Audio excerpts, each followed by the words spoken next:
Hey, what's up? It's your girl Rajanation. Welcome back to my channel. Sorry. Anyways, if this is your first time here, welcome my baby. You came to the right place. You don't want to miss any content on my channel. Trust me, you don't. So go ahead, click that subscribe button down below. Y'all, by the title of this video, we're back with Boo Tales Season 2, Episode 2. Okay, if you didn't watch Episode 1, go ahead and do that, okay? Because you're missing out. You're missing out, okay? You got to catch up with everybody else, okay? Now, if you didn't watch, or if you did watch Episode 1, what did you think about that story? Like, did you have any thoughts in your mind about the ending, about the cliffhanger, the true meaning of the story? So basically, I asked Celeste, and she really just said that Remember My Name was about memory as power, how names aren't just labels, but they're proof that you existed, proof that you mattered.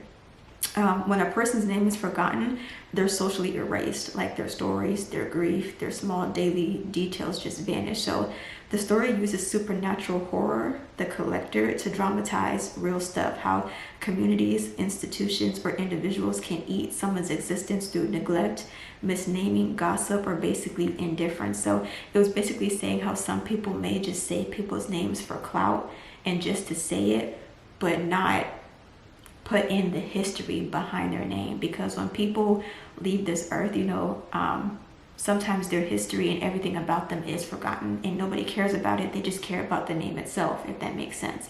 So the cliffhanger about the comment about a missing sister everyone called Lena, but it started with an A, it just shows that the problem is not solved, because Alia was partially restored, but the collector still exists. So erasure is systemic. You free one voice, others remain. It raises the stakes. Basically, the stranger's memory is shaky. They only remember a nickname or like a wrong name. And that kind of half memory is exactly the food the collector likes. It creates immediate danger. So the fact that the phone rings at Elena's house and not the studio implies that the collector can reach people beyond the building and the public forums, comments, and could just act like portals. And basically it leaves a moral puzzle. So who's at fault at the end? But for any endings, do you think Elena saves them all, but at a cost? So she basically learns the ritual that frees people and rescues, but at the same time, it steals part of her own name and identity. The collector evolves. So basically, after being denied Alia, it grows smarter. Someone else is the real monster. So the collector is a physical manifestation of a human conspiracy, or it was never about names only. The ritual of remembering must include stories, textures, moments, not just repeating syllables. So let me know what you guys think about that. But here we are here for episode 2 for season 2 of Boo Tales, and this story is called Not Your Average Cinderella. So if you're ready to hear this story, please stay. All right, let's get to it. By the time midnight rolled around, everyone knew who Ella Voss was, even the people who swore they'd never care about influencers. Her name wasn't the one she was born with. She tried a dozen handles before this one stuck.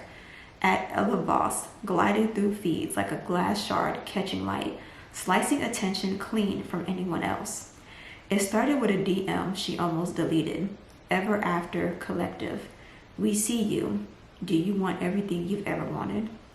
Ella laughed and closed her phone. Everything was such a plastic word. Everything could mean a free mascara tube and a discount code. Everything could mean a 3-month ambassador deal that paid in exposure and excuses. Everything could mean someone else asking for her or asking her to make herself smaller so their brand felt bigger. But the offer clawed under her skin. She worked the night shift at a 24-hour hotel. Irony. Polishing other people's glass slippers while her own sneakers squeaked on bleach-wet floors.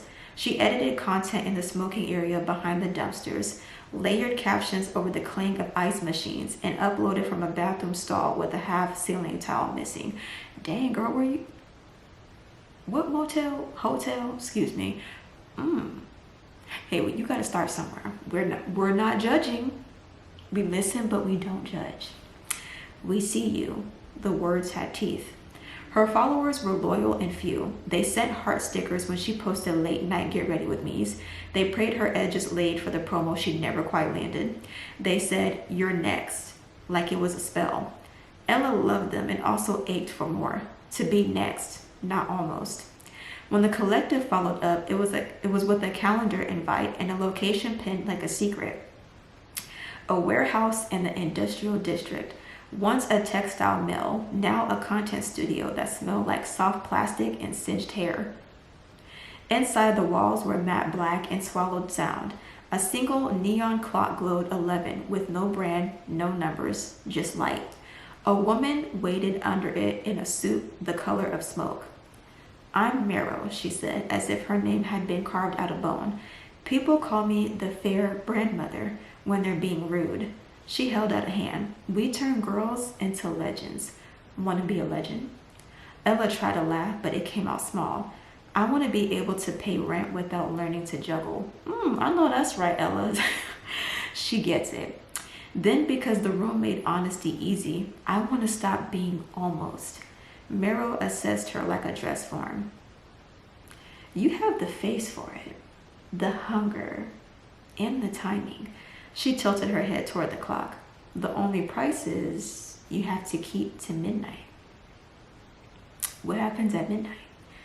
"The magic renews. Fairy tales are contracts. You ever read the fine print?" Meryl handed her a tablet that gleamed like a frozen pond. Ella skimmed the words. They skittered and rearranged themselves when she blinked.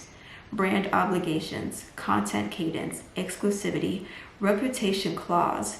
Nothing worse than contracts she signed for less. At the bottom, signed with the touch of your true name. She hesitated. "My true..." "Whatever name you say to yourself when you're falling apart," Meryl said, not unkindly. "The one no one uses unless they love you." Ella touched the glass. The table drank the name from her skin like thirst. Light unfurled. A wardrobe slid open, humming. Dresses breathed. Shoes winked. A high heel hovered and caught her gaze. A translucent pump that looked spun from foam glass and frost. "Don't worry," Meryl said. "It will never break." Ella slipped it on. It fit like a cool hand. Her reflection sharpened, her pores smooth, teeth evened, eyes widened a millimeter. Not uncanny, just perfected. A filter but physical. She swallowed. The mirror swallowed the sound. "Some girls can't handle it," Meryl said softly. "You can. Be home by midnight. If you're not, what you borrowed takes back what you didn't know you gave." "What does that mean?" "Okay, sorry. Borrowed what?" "Time," Meryl said. "Attention. The kind that looks like love." Ella nodded like she understood. She didn't. But attention was a tide, and for once it tilted toward her. The first post after Ever After wasn't sponsored. It was a mirror selfie in a slip dress the color of sorrow, of swallowed thunder, captioned "Not your average fairy tale." 12,000 likes in an hour, then 50. Her DMs riot. The algorithm opened a door and her handle floated through like a balloon. People called her Cinderella, half joking. In comments, they tagged her as proof manifestation worked. "See, you just have to want it hard enough." A brand overnighted her $10,000 to breathe near their perfume and twist once. The glass pumps turned every sidewalk into a runway, every scuff into a story. Traffic lights held green a beat longer for her. At 11:52 each night, the clock app on her phone hiccuped. She'd feel it in her bones, like the tide sucking back before a wave. She learned to exit premieres gracefully, to duck out of after parties with laughter still trailing her. She learned not to let anyone see her feet after 11:59. The glass dulled, the filter lifted, and her face became hers again. Beautiful, tired, specific. At 12:01 one night, she forgot just for a minute, and her reflection in the club window pixelated. Her friend/hanger on Jada saw and coughed into her cup until the glitch smoothed. "Girl," Jada hissed, not quite looking at her, "be careful. We don't need to see the scaffolding." "What?" "Scaffolding," Ella said. Jada rubbed her scalp like a headache. "Whatever stands under everything to keep it up. People only love it when they don't see it." Ella laughed too loud. "People love me." Jada's mouth softened. "I know. That's why I'm scared." The glass shoes made Ella float down staircases without sound. They made her want to keep walking even after her lower back begged for mercy. Oh, baby, that lower back. Woo! That lower back girl. She dreamed of the clock ever after, neon light pulsing like a vein. Sometimes she dreamed of it turning without hands. Her phone began to offer her what she wanted before she knew what she wanted. The exact right playlist, the exact shade of blush, an invite to a gala she had never heard of but had always wanted to attend. At a late-night brand dinner, Prince Cleary, the kind of musician who could be anyone's crush, leaned across the table and said, "Has anyone ever told you that you look like a story?" "I am a story," Ella said, so softly it felt like a prayer. He laughed like she winked. They took a photo at 11:49. By 11:53, it had 20,000 shares. By 11:57, Ella's phone vibrated, a warning that felt like a pulse under her skin. "Go home." "I have to leave," she said, and his smile faltered in the flash backwash. "Do you? Tomorrow," he said easily. "I'll DM." He did. He sent a voice note at dawn when her filters were sleeping. He asked how she took her coffee and if she remembered back when people cared about radio. He asked if she liked to be held. Ella typed answers with hands that shook. She didn't let him see her on video after midnight. She didn't let him see her without the shoe. She told herself it was boundaries. She told herself it was sensible. She told herself it was magic, and magic asks for respect. The first death threat arrived on a Wednesday afternoon and was lazy as a yawn. "You're a nobody dressed up. You'll drop like all the rest." The second was enthusiastic. The fifth included an address that wasn't hers but was close enough to make her stomach climb in her throat. The comments became a chorus. "She's not real. She changed her face. She's a plant. She's the blueprint. She's lying. She's saving me." When content is a mirror, love and hate leave the same fingerprint. Ella kept to midnight like a religion. When she broke it, she didn't mean to. It was the Gala of Glass, a charity event thrown in a museum that used to be a train station. The ceiling arched like a vertebrae. Cameras feathered the marble like the movable stare of birds. Ella's dress was aquamarine and made her look submerged in something clean. The shoes rang the floor like crystal goblets tapped with a knife. Ting, ting, here she comes. Ting, ting, don't look away.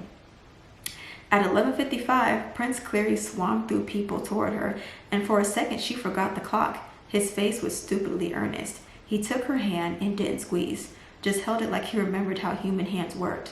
"I think I like you," he said, and mortification burned her ears because no one says that in real life. Then a stupid giggle bubbled up because maybe they do, and maybe she was finally in it. 11:57, 11:58. A distant chime like a coin falling down an infinite well. "Come outside with me," he said. "I want to hear what your voice sounds like when there's no music." Ella glanced toward the exit. The marble reflected her ankles, flawless, then flicker. "Don't be ridiculous," she told herself. "It's fine. A few minutes. You deserve it." 11:59 turned to 12 o'clock like a blade sliding, and the museum stilled. At first her reflection wavered like heat over a road. Then the filter fell away with an audible hush, and her face, beautiful, tired, specific, looked back, naked as truth. Prince Cleary's eyes widened, then softened further. He didn't let go. "Oh," he said gently. "So that's you." Why he say it like that? Why did he say it like that? Oh, okay. That's some shade. Okay, anyways. Ella's chest found a new space to breathe. "This is me." "Good," he said, mouth quirking. "I like you." He thumbed his phone to take a picture. Thought better, stuffed it in his pocket. "Oh, so you did want the picture. What is going on?" "Let's go before anyone notices their spells wearing thin." They slipped toward the side exit. A security guard stopped them with an apologetic smile. "The sponsors want one more shot on the step and repeat." Ella glanced down. The shoes had gone cloudy, frosting over. She couldn't feel the bones of her toes. "I can't," she said. "I need to." 2 minutes, the guard said. "They paid for this." Prince put his arm around her like a promise. 2 minutes. She could do 2 minutes. She stood in the lights that made everything sterile. The camera shutters clicked in sync. With tick, tick, tick, she couldn't see but felt. Her vision vignetted at the edges. "Smile," a publicist trilled. "Think fairy tale." The neon clock was nowhere visible, but she knew it had no hands now. She knew she had been borrowing time with predatory interest. She knew. The glass shoes tightened. "Ooh, girl, you better go." Not around her ankle, around her name. She felt it like a ring clenching her throat. Somewhere in her skull, a bell struck deep. The crowd warped, faces lengthened, eyes glassy. Ella, Prince said, turning to her, and in that moment he didn't look like a prince or a man or a rescue. He looked like someone who could be disappointed in a human way. The shoes decided they would not break, they would own. Pain shot up her calves. She gasped. The cameras captured it, a fairy tale princess or a fairy princess making a face. The headline wrote itself, not so average after all. Comments bloom like mold. She's glitching. Myth. Demon. Bless her heart. LMAO. Protect her. The shoes dug deeper. The museum floor tilted. The publicist smiled and kept talking. Midnight bled outward like ink in the water. Ella did the only thing she could think of. She gave something back. She lifted her chin. The room hissed, and over the hot whistle of panic, she said her true name out loud. Not Ella, not Voss, the one she signed with her finger in a room with a clock that wasn't a clock. She spoke it into the bright, sterile air like a spell that had no sponsor. Silence spun. The shoes cracked, not shattered. Cracked like a heart fissuring, but not failing. A hairline down each heel. A whisper zigzag across each step. A tiny gasp that only she heard. The pressure loosened. Her feet were her own again. She ran. Not elegant, not floating. She ran like a night shift worker late for the bus. Damn, girl. She ran through velvet ropes and apologies in flash. Prince called her name and it sounded good in his mouth, and she kept going because every fairy tale hides a sprint. Outside, the air had teeth. She wrenched one shoe off and lifted on the museum steps where gum and gloss dried into constellations. She sprinted barefoot to the curb, breath making herself visible. The shoe on the step gleamed like a trophy. Behind her, voices rose. Security, PR, fans with phones. A dozen hands reached through the night toward a single object on cold stone. The glass hill flickered for a blink. It reflected no one. Then it reflected someone else. A hand, ringed, manicured, live streaming, closed over it. Jada's voice bright and high. Oh my God, look, she left her shoe. Babes, should I try it? Hee hee. Cinderella who? The live chat poured hearts and knives. Try it, put it on. She doesn't deserve it. You do. This is your moment. I was here the whole time, Jada said breathlessly. I've always been here. Ella turned, one foot barefoot on frozen stone, one foot still in a cracking miracle, and saw Jada's hand tug the shoe on. The glass slid up like cold water. Jada's face sharpened, her eyes widened by a millimeter. Her smile vectorized into beauty that algorithms loved. The clock with no hands turned somewhere nobody could see. Mara, whether she had been there all along or had just condensed from the steam of ambition, stood in the museum doorway, expression neutral as if watching weather. She raised two fingers toward Jada in a near salute. Jada prinned for her phone, oblivious. The live erupted. It fits. Ella wanted to scream, don't. She couldn't get the sound out. The air tasted like old pennies. Her bare foot skinned on stone. Jada lifted the shoe for the live to admire. It's mine now, she said, half a joke, meaning it completely. The shoe gleamed. The crack across its instep sealed itself like a closing eye. Ella backed away, heart beaten into a new shape. She didn't know if she had lost something or freed it. Behind Jada, Prince stepped into the doorway, looking down at the long shoe print Ella had left on the marble. Hazy, already fading. Then at Jada's live, then into the dark where Ella had run. He didn't follow. He didn't smile. He looked like a person trapped between two stories and trying to be kind inside both. Ella turned and walked into the kind of night that lets you choose the longer, harder road. At home, she peeled off the remaining shoe. It came free with a sigh. The crack remained like a scar. She set it in the bathtub and turned on the shower. Water hit it and beaded, then soaked in, then turned a little gray. The shoe clouded. For a moment, she thought she saw her true name float up inside it like a bubble. Then it was only a shoe again, or a mirror, or a warning. Her phone buzzed. Not Prince, not a brand. A message from unknown with a black icon, no name. Unknown, be home by midnight or bring a friend. She stared at the screen until it burned. Then she typed, thumb steady, I'll be home when I want, and I'm not bringing anybody else. The typing bubble blossomed, stopped, blossomed, stopped, then nothing. Ella lay on the towel beside the tub. She let the water run until it went lukewarm, then cold, then metal. She thought of her followers, how they pinned hopes to her like corsages. She thought of Jada laughing in a rectangle, bright and sharp, and about to learn what midnight cost. She thought of the museum step, the gum and gloss constellations, the steps remember every foot that lands but never say a word. Her phone lit the bathroom like a small, mean moon. A notification banner crept across the lock screen from Ever After. New contract terms. Beneath it, a second banner. Prince clearly mentioned you in the story. Beneath that, a third she didn't understand at first. Your name was used. Wow. Was that 1,204,987 times tonight? The number ticked up and up. She closed her eyes and said her true name to the ceiling once, like a promise. Sorry. In the morning, the internet crowned a new princess. Jada's follower count hiccuped into the millions. The shoe, clean, singing with the polish of 1,000 swipes, sat on Jada's vanity, and every time the camera moved, it rotated itself slightly toward the lens. Not your average Cinderella, Jada said in a faux whisper to her live. We're rewriting fairy tales, babes. In the chat, a username with no profile picture typed, be home by midnight. Everyone else sent hearts. Ella made coffee that tasted like pennies. She taped bandages to her heels. She opened her phone to a DM from Prince. I hope you slept. If you want me to walk you out next time, I will. If you want me to stay out of your light, I will. If you want me to say your name right now, I will. Tell me how to help.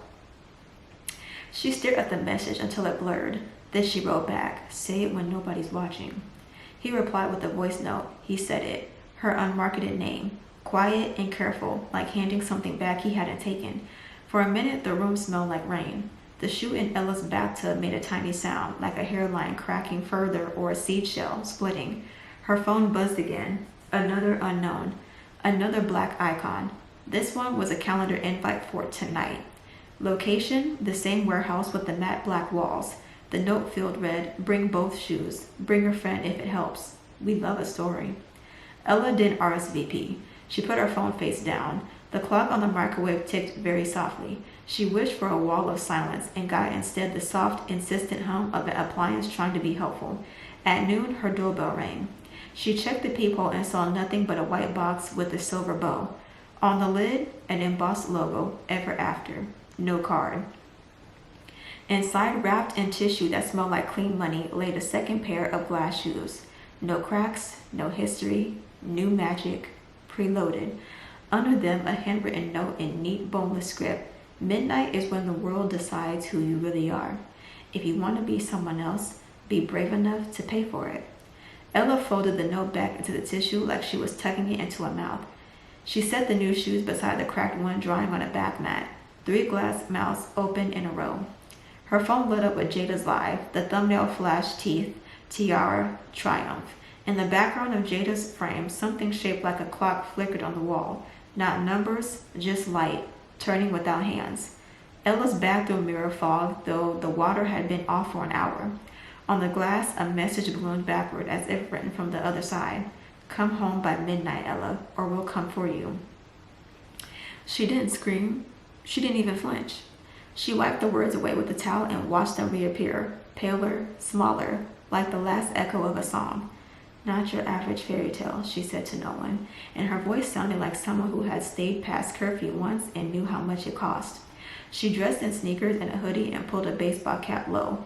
She slid the cracked shoe into a backpack, zipped it. She left the new pair in the box on the kitchen table where afternoon light made them look ridiculous and worse, tempting. On the way out the door, she paused at the threshold like it was kind of altar. She said her true name once more, not to prove she existed, but to anchor herself in her own body. Down on the street, cars hissed like gossip. Somewhere, a siren tried to be a song. She walked without looking back.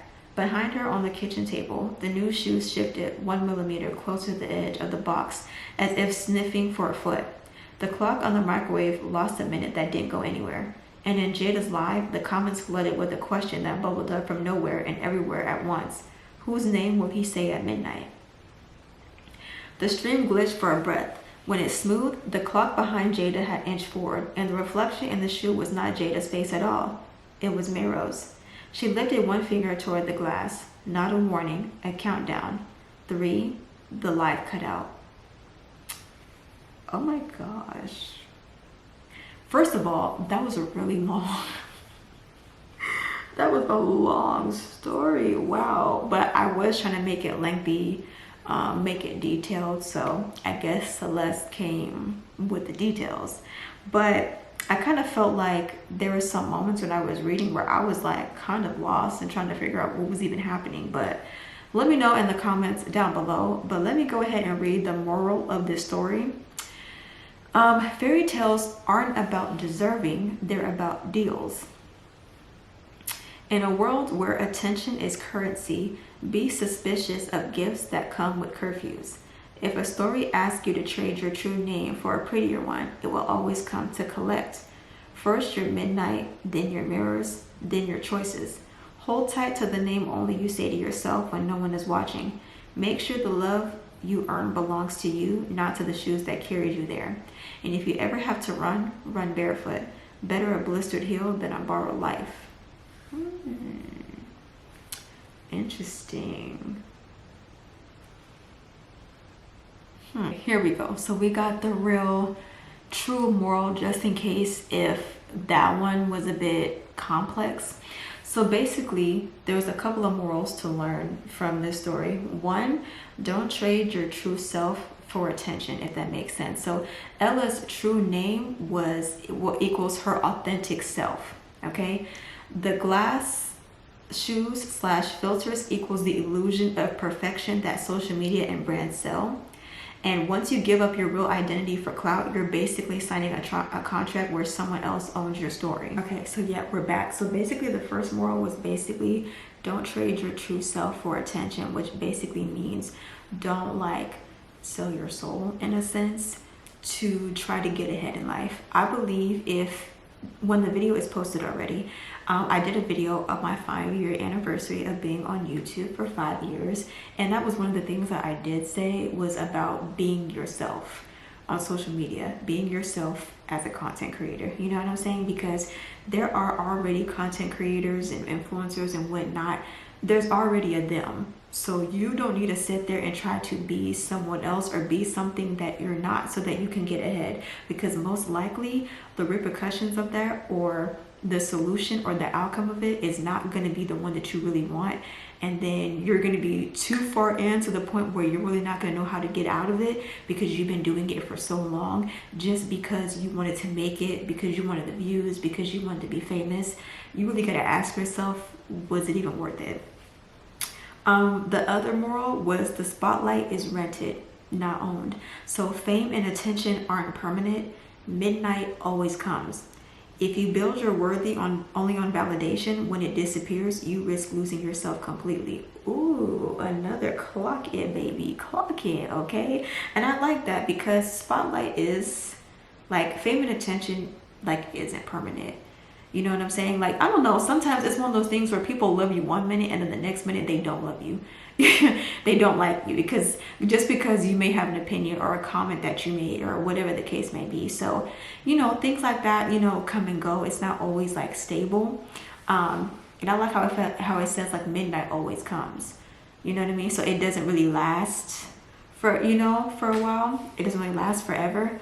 And I like that if you build your worth only on validation, then you really do lose yourself. And I believe I also said that in my video about becoming a content creator, and it's like lessons that I've learned. I'm not going to talk too much on that because you need to go watch the video, but I did state that you can't always depend on other people to validate you and to give you the success that you deserve, because it's not always going to be given, especially when you want it. The third lesson was comparison and envy are traps. Jada slips into Ella's shoes thinking she can just take her shine, but that same magic comes with chains. The lesson, someone else's path isn't meant for you. If you chase it blindly, you inherit their curses too. Ooh. Clock, okay? What? I like that so much. Like, I definitely... You don't even know. Like, jealousy is such an ugly trait. It really is. And I sometimes feel like that's like our downfall. Like, you don't understand like the things that people will do and what they will go through just to have somebody else's life or somebody else's success, their money, their fame. And it's crazy because I always say, like, at the end of the day, like, there's room for everybody to shine, you know what I'm saying? So there's no need to be jealous of someone, but you can always learn from them. You can always take notes. But you just have people who aren't willing to do those types of things. You know, they kind of want the easy way out. So they feel like the easy way is to take what that person has or take their life. Unfortunately, yeah, that's sad as well. You know, it's just crazy things that people would do because you're jealous of somebody else when you could have the same thing. You know what I mean? You could also be successful. And it's not to say that my success is going to be yours. Like, obviously it's going to look different, you know what I'm saying? But it doesn't mean that success won't find you, you know. But sometimes you have to find, or you have to pray to God, like, what is your success? What are your gifts that God has for you? Because my gifts may not mean they're the same gifts as yours. You know what I mean? But again, it doesn't mean that you're not going to be successful. But the fact that Jada really did take them shoes and was like, well, since it did it for Ella, let me see what it's going to do for me. And again, just because it did right by her, or you saw that it did right by her, doesn't actually mean that it was actually right.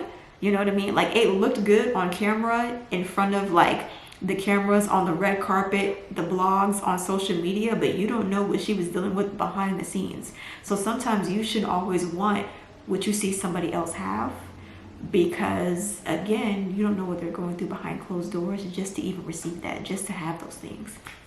And last but not least, note the cost of happily ever after. Every glow up story has hidden sacrifices: health, relationships, peace of mind. The real fairy tale isn't about getting the shoe, it's about keeping your soul intact while the world claps. Oh, okay. I guess in a sense, it's like the real fairy tale is, it's about keeping your soul intact and being true to yourself while the world praises fakeness. That's what I feel like she meant. And that, I like that a lot, because these days you really can't tell what people praise. Like, you would think that people praise authenticity and genuineness. Is that a word, genuineness? What the heck? Anyways, you know what I'm trying to say. You would think that people praise authenticity, but sometimes people praise fake. And that's sad. But as long as you know that you're true to yourself and you're being yourself and you're doing what feels right to you and makes you happy, that's all that matters at the end of the day. You know, because it's about being true to you and knowing that you're comfortable and you're doing what's right by your morals and not doing what's right for others just to get ahead. So I love that a lot. But to put it simply, she said the story is warning us that chasing fame, filters, and outside validation can erase who you really are. The real magic is being remembered for your authentic self, not the perfect persona the world demands from you. Ooh, yeah.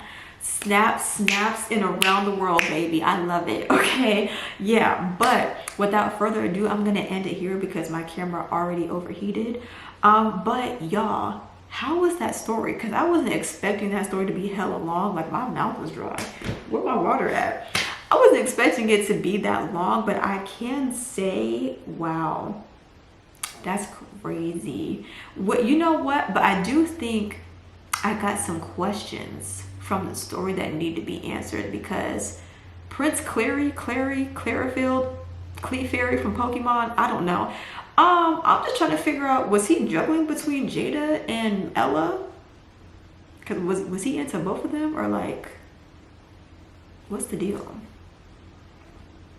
Did he like both of them, or was he only liking the girl who was like pretty and in the spotlight, and you know what I'm saying? Because it seemed like Prince Cleary didn't like Ella for her true self. He only liked the persona that she put on in front of people, and that's the one that he fell in love with. He didn't truly like her for her. And then he DM'd her and was talking about saying her true name or something like that. With that, that's another question. What was her name? Was it not Ella, or was it? What did she put? What did she sign on that contract? And that's another thing. Read them contracts. Read them contracts, because obviously Ella didn't read them contracts, baby. She was struggling. She was in pain, okay? she was morphing into her true self and didn't know what to do. But yeah, I'm gonna end it here. Let me know how you guys like this story. Do you guys have any questions about the story? Any comments about the cliffhangers? Any comments about the story? Questions about the story? Let me know. But without further ado, bye. Raja loves you.